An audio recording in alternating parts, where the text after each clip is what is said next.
પર્યાવરણને બચાવવાના સંદેશા સાથે સુરતની યુરો શાળાના વિદ્યાર્થીઓ દ્વારા જાતે બનાવેલ ઇકો ફ્રેન્ડલી શ્રીજીની પ્રતિમાઓનું સુરત શહેર પોલીસને વિતરણ કરવામાં આવ્યું. આ કાર્યક્રમમાં સુરત શહેર પોલીસ કમિશનર સહિત ઉચ્ચ પોલીસ અધિકારીઓ ઉપસ્થિત રહ્યા. સુરતમાં યુરો શાળાના વિદ્યાર્થીઓ દ્વારા પર્યાવરણને બચાવવા માટે સંદેશો આપતું અનોખું અભિયાન હાથ ધરવામાં આવ્યું હતું.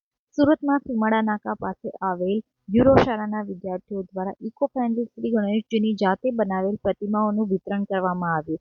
સુરત શહેર પોલીસ હેડક્વાર્ટર ખાતે આવેલ પોલીસ કોમ્યુનિટી હોલમાં ઇકો ફ્રેન્ડલી શ્રી ગણેશજીની પ્રતિમાઓનું વિતરણનો કાર્યક્રમ યોજાયો હતો, જેમાં યુરો શાળાના આચાર્ય, શિક્ષકો તથા 250 જેટલા વિદ્યાર્થીઓ તેમજ વાલીઓ ઉપસ્થિત રહ્યા હતા. સાથે આ કાર્યક્રમમાં સુરત શહેર પોલીસના 100થી વધુ જેટલા પોલીસ કર્મીઓ ઉપસ્થિત રહ્યા હતા. તો કાર્યક્રમમાં સુરત શહેર પોલીસ કમિશનર શ્રી અનુપમસિંહ ગેહલોત સહિત ઉચ્ચ પોલીસ અધિકારીઓ આ કાર્યક્રમમાં હાજર રહ્યા. પર્યાવરણને બચાવવાના સંદેશા સાથે વિદ્યાર્થીઓએ પ્યોર માટીમાંથી ઇકો ફ્રેન્ડલી શ્રીજીની પ્રતિમાઓ બનાવી હતી, જેમનું પોલીસ કમિશનર સહિત ડીસીપી, એસીપી તથા પોલીસ અધિકારીઓને પ્રતિમાઓનું વિતરણ કરવામાં આવ્યું હતું.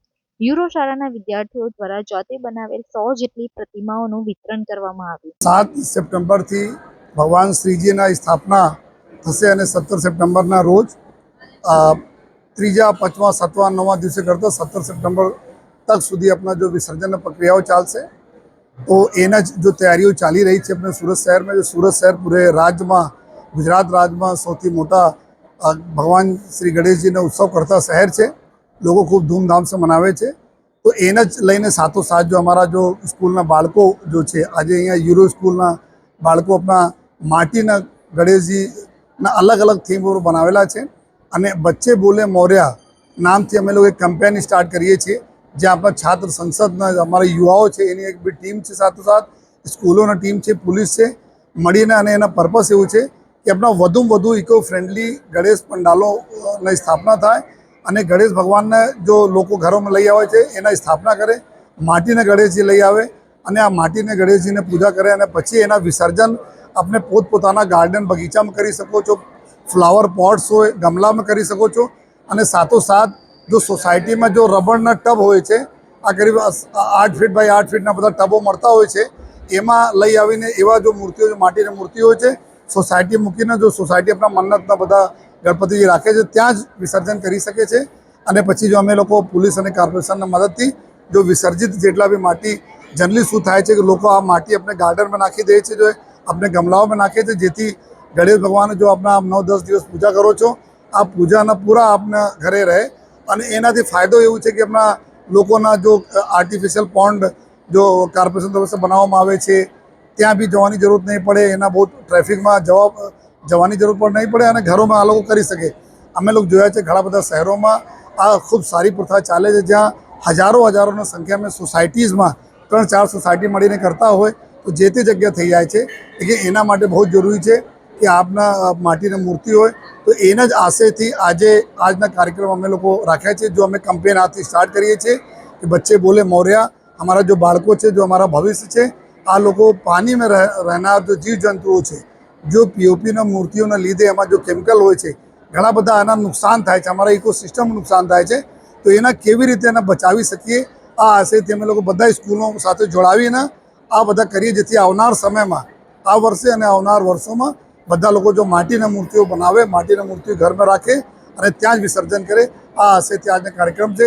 આજે યુરો સ્કૂલના બાળકો લગભગ 200 થી વધારે બાળકો આવ્યા છે. અહીંયા નાના ગણપતિજી બનાવ્યા છે, અલગ અલગ દેશભક્તિના થીમ ઉપર બનાવ્યા છે.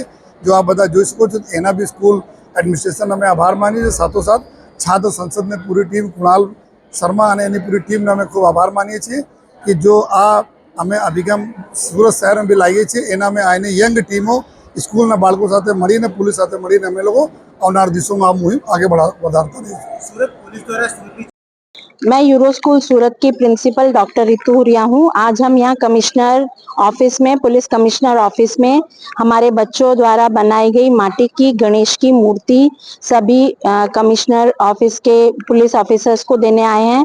और इसमें हमारे बच्चों ने जो प्रतिमाएं बनाई हैं वो प्योर मिट्टी की हैं.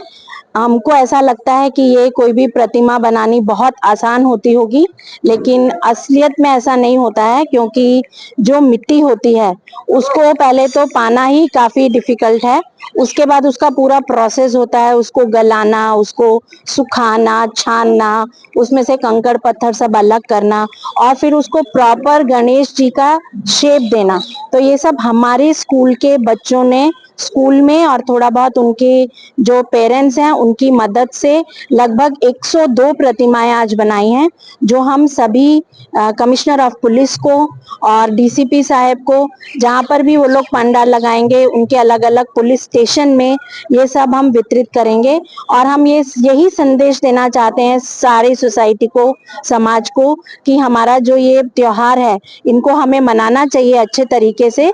ये हमारी संस्कृति को जीवित रखते हैं, जिसमें गणेशा जी का जो मूर्ति है उसका एक एक अंग अलग अलग संदेश हमको देता है। तो ये सब हमें अच्छे से मनाने चाहिए त्योहार, लेकिन इसमें हमें वातावरण को भी बचाना है। हमारा वातावरण भी प्रदूषित नहीं होना चाहिए। जो हम बड़ी बड़ी पीओपी की मूर्ति रखते हैं और जब हम उनका विसर्जन करते हैं तो हम देखते हैं कि वो कई कई दिन तक घुलती नहीं है पानी में और समुद्र भी उनको लेता नहीं है। तो 10 दिन पूजा करने के बाद उनका ये अपमान नहीं होना चाहिए। तो इसीलिए हमने ऐसी मूर्ति बनाई है जो तुरंत पानी में विसर्जन हो जाएगा, जिनका हम घर में भी विसर्जित कर सकते हैं। तो हमें हमारी संस्कृति को सेव करते हुए समाज को, प्रकृति को भी बचाना है। यही मेरा संदेश है।